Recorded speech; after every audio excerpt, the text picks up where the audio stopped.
Good morning and good afternoon, Andy. Good morning. Here I am. And you know what? You will be here as well on November 14th here in Charlotte. I cannot wait for this. Great. Wow. Okay, Charlotte. Yeah, that's right. I haven't got this written down in front of me. Yeah, that's the sort of second U.S. part this year. Yeah, I'm going to go out in November. Yeah. This has always been very exciting for me since when you began this tour, because it's bringing two worlds together. That's what I love about the Cracked Lens and Missing Strings tours, that we get to see the full you. Yeah, that's right. Oh, a good way of putting it. Yeah. I mean, I don't know why quite it took me so long to get around to combining the two, because I've always went, well, I do, photographic galleries, and I've done something like 65 gallery shows around the world over the years, been in museums and all that, but never thought of putting them together until, well, when we started doing this, which was really about 4 years ago. And then we got struck down by COVID and no one could play anywhere. And then we brought it back last summer. And yeah, it's very fulfilling for me because, ever since the early days, I've been doing photography seriously and obviously being serious about playing the guitar. But to bring them to this point, and it seems to be going extremely well. If they say a photograph is worth 1,000 words, what is a photograph for you when it comes to music?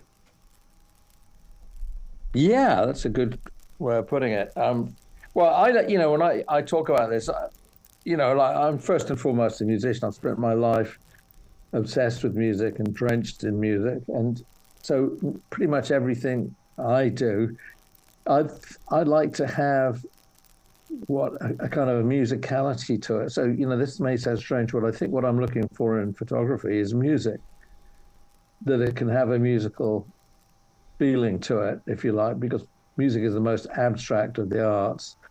Not that I necessarily take abstract photographs all the time, but I'm very aware of, how you can take a medium and push it from a very straight ahead path to, more outside things. So, all my artistic impulses really come from a lifetime I've been dedicated to music, and then sort of turns out that I seem to be able to take pictures pretty well. I've brought that across into photography. Yeah. I love the photograph of standing up on top of a mountain with those cloud formations above, because, clouds change every second, and you capture a moment that lasts forever. Yeah. Well, that's a very good way of putting it. And oddly, in one's photographic world, clouds are a great subject matter. You never get tired of photographing them. I've got, the way I work, I have a 27-inch computer with the whole library in it, and under what you would call a word search program. So I have the word cloud, and I go there, I press that button, all the cloud pictures come up. There's about 200 of them, I suppose. Worthy cloud, you might say. Oh, yeah. So true about that. I love the new version of Roxanne. To me, it's taken a classic and given it an evolutional spin. Which one is this you're mentioning? It's for the song Roxanne, especially with the video itself, the way that it was laid out, going straight right into those red lights. Oh yeah. Well, yeah, of course. You go, well, are you playing Police? But I am playing some of the Police stuff, but I play the melodies. Yeah. With the lead guitar, I've replaced that guy, whoever he was, who sang the song. So that's what I'm doing. So how close did you get to that elephant? Elephants are my totem animal. I truly believe it. So when I see the photograph of the elephant, it just owns my soul. How close were you? Few feet away. Wow. They're big. I think they're gentle, unless you upset them. This is not an animal you'd want to upset. Is this a shot does it look like Africa? I think I know the one you mean. Yeah, it's one that's a real up close, and to the point to where you can see the wrinkles of the face of the elephant. Where it's almost like there's a storyline there. Yeah, I think those were done I went on tour in Africa at one point. Yeah, I got pretty close, but and then I backed away quickly. Yeah. Are any of your shots ever set up, or is it all in a natural formation? I don't do much setting up of shots. It's mostly, I'm very fast with my Leica camera, so it's usually you see it and you go for it. Like any normal, I get that. Oh, hang on, let me move over 4 feet this way. I get that. Oh, let me get down lower. Yeah, you see where's it going to be the most dynamic shot. So, yeah, I'm going to make a musical analogy here. In a sense, it's like, give me a chord, I'll play something over it. Okay, well, I can start up at, the E on the 12th fret of the guitar string, or I can start down lower and come up from underneath. I don't know, it's just like you get used to making varieties of the way you approach a shot, different angles, so on and so forth. This becomes very natural after you've done it enough times to do things. Sometimes you get one chance at a shot and that's it, it's gone. Sometimes those are the greatest photographs too. Would you call yourself an explorer? Because it really feels like that, even with the music and with the photographs. It's almost like you're always exploring new ideas. Well, yeah, I think that's fair enough. It's a good word. I mean, I write a lot of music. I'm right in the middle of trying to write a new album at the moment. It's going well because, I write music sort of consistently and I have notebooks and I keep notes on, oh, this is what you played there. And I have a Zoom recorder. So these are all recorded. I'm pretty organized on that sense. I mean, this is an old saying, like creativity is 90% perspiration, 10% inspiration. But it is, a lot of it is just being organized. I'm fairly organized, but I've just had a little sort of breakthrough moment yesterday when I was looking through books and, it's very simple. It's very practical. Like I had a lot of, I usually write the songs out in manuscript. Yep. And I come back and look at it. They were all over the place. So then what I had was these little, discs that I recorded on a Zoom recorder, and I put them in a certain order. Then I finally regrouped all the manuscript writing to match exact order. So it's a little bit anal, but now I know exactly what I got. Okay, I got these 12 ideas or compositions, and I got them there. It's a solid entity. Like this is the record, and then I can work through it and hone it and sort of tighten it up. Because you write music, you write a composition, you go, oh, great.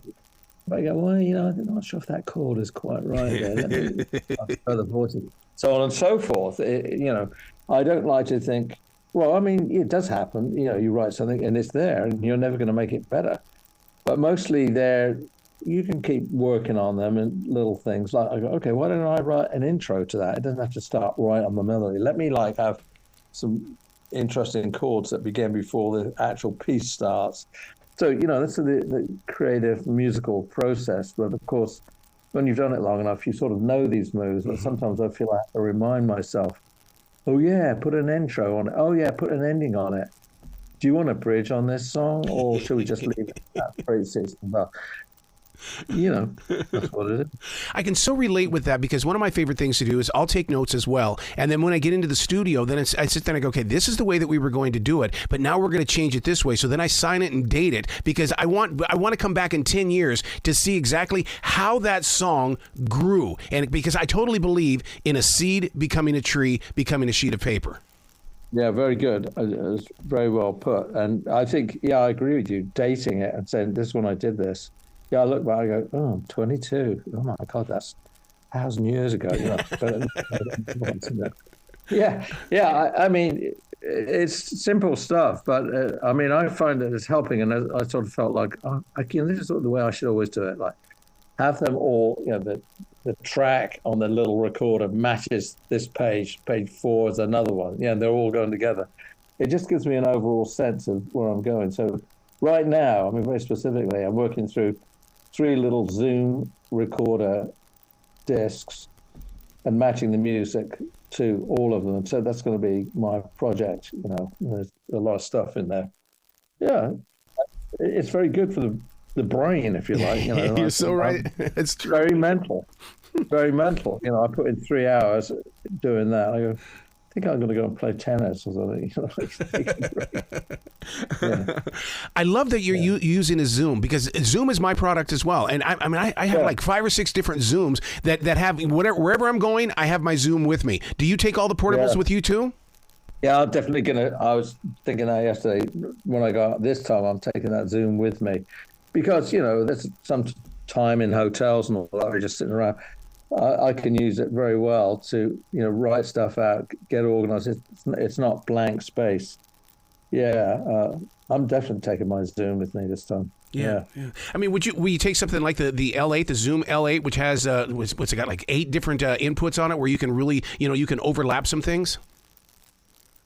Yeah, I don't get too much into that because, obviously I have a real studio. Yeah. So there's a little bit of that, where you could record more. I wouldn't record more than 2 tracks at this stage. Also because, depending on what I decide to do, I bring in a bass player and drummer, probably somebody that I've played with before, and they're playing on it.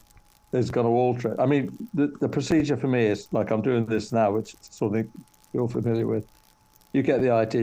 You got several tracks. I go to my studio with my technician, and I'll record them with a much better sound, with some reverb on, and really flesh out the idea a bit more, so that by the time I get to using other musicians to play on them, I've got a very clean, well, you can call them demos, I suppose, of the tracks, but the song more realized.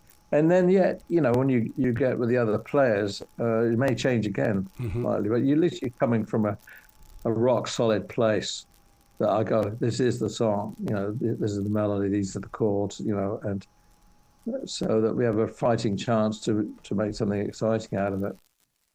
Because, that would be a fixed point, having the music like that, but you don't want to be too fixed because you bring in other people and it may change into something even better, hopefully. Yeah. We'll see where it goes. Yeah.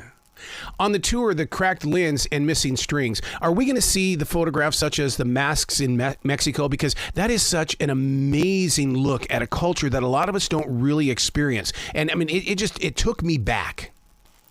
Yeah. Oh, I'm just trying to think if that's in it. Boy, you've got a very good mind on this. I'm showing about 10 sequences of photography. It's probably in there. I think about it because some of it's pretty surreal. So I've dived all the way through all sorts of categories of photographs to put this together. I would say, yeah.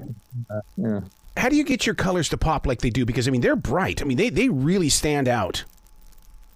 Well, I use a Leica M10. So it's mostly in the Leica, which is fabulous for color now. It's at such a high level now. We don't necessarily, I shoot them. Of course, I've got JPEGs and the other thing. And we bring them up a bit, we do a bit of processing, but not much. I'm not someone who alters the photographs, adds things in or that. For me, I'm very pure in terms of the way I like to, present pictures. Because I come from the school where when I first started photography with like Cartier-Bresson in France, you never crop anything. The photograph is what you shoot in the rectangle in the camera. That's it. And he used a Leica. So I'm very much of that school. I don't doctor the pictures at all. I love it. I can't wait to see you on November 14th, man, right here in Charlotte, dude. I really cannot wait to experience everything that you are bringing together through the art. Oh, come say hello. Oh, my God. It's just going to be beautiful. Yeah. Please come back to this show anytime in the future. The door is always going to be open for you, Andy. Great. That's very kind. Thank you. I appreciate that. You be brilliant today, okay? All right. All right, man. All best. Cheers.